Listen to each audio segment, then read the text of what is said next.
in this Into the Outdoors at Home edition. How much do you know about boater safety?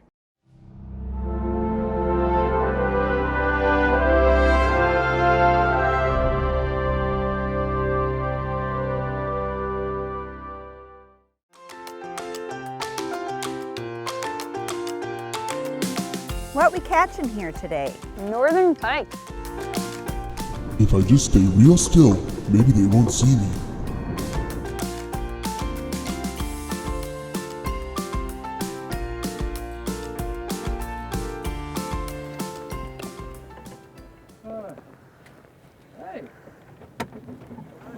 Hey, there's only sports drinks in here. I thought I could relax today.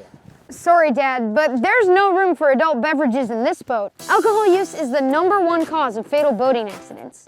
It's a simple formula. No adult drinking equals the less chance of something bad happening out here. The family that plays on the water together better be safe and smart together, or else. All right. But I get the orange drink. Give me red. Oh, clearly your dad and I are coming up short on our boater safety savvy. Sorry about that. But you're doing such a great job today. Why don't you give us a few more boating tips? I feel like we're starting to make some real progress here. We're not moving now, but collisions with other vessels and fixed objects cause way too many accidents. The top 3 contributing factors are operator inattention, improper lookout, and operator inexperience. That's a lot of operator error. These people should not be operating these boats unless they take boater education. These contributing factors are followed by operator excessive speed, and excessive alcohol. So, what are the solutions, Mr. Boater Brain? Well, the fish aren't biting right now, so let's try showing instead of telling about navigation. Mom, you drive. Dad, you're the new lookout. Lookout? We're all alone out here. Oh, you'll be surprised how quickly things can change when you're out here on the water. Let's head back to the marina. If you need me, I'll be right here to help.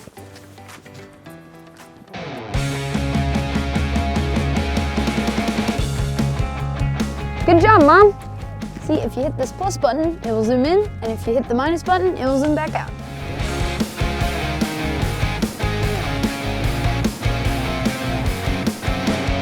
Looks like there are other boats out here. Here's what you need to know. When 2 power-driven vessels are in a crossing situation on a collision course, give way to the vessel to the starboard or right side. The giveaway vessel must take early and obvious action to avoid a collision by either stopping or altering course to starboard. What happens when 2 power vessels are approaching head-on? That's called a meeting, and both vessels should alter course to starboard to pass port side to port side. What if I need to pass another boat? If a safe route exists, you should always attempt to pass the boat on the starboard side. Hey, look at all these different buoys. What do they mean? The white buoys with 2 horizontal orange bands and an orange cross inside an orange diamond are called exclusion or keep out buoys, and they mark an area where boating is prohibited. What about the ones with the circles? Those are restricted operation buoys, and they mark an area with regulated operations, such as no wake. Hey, I saw one with an orange diamond. Those are danger or hazard buoys, and alert boaters to hazards such as rocks and shoals. A buoy with an orange square is an information buoy and provides helpful information such as directions, distances, and locations, such as boat ramps. That's a beginner's lesson on buoys. But to learn more about the many types of buoys, beacons, and other aids in the Aids to Navigation system used on the majority of American waterways, you really need to sign up for boater safety in your state. There, you'll learn about navigation buoys and what they mean depending on your direction of travel from the sea or open water into a channel. And don't forget to take and check your nautical charts for where you're boating.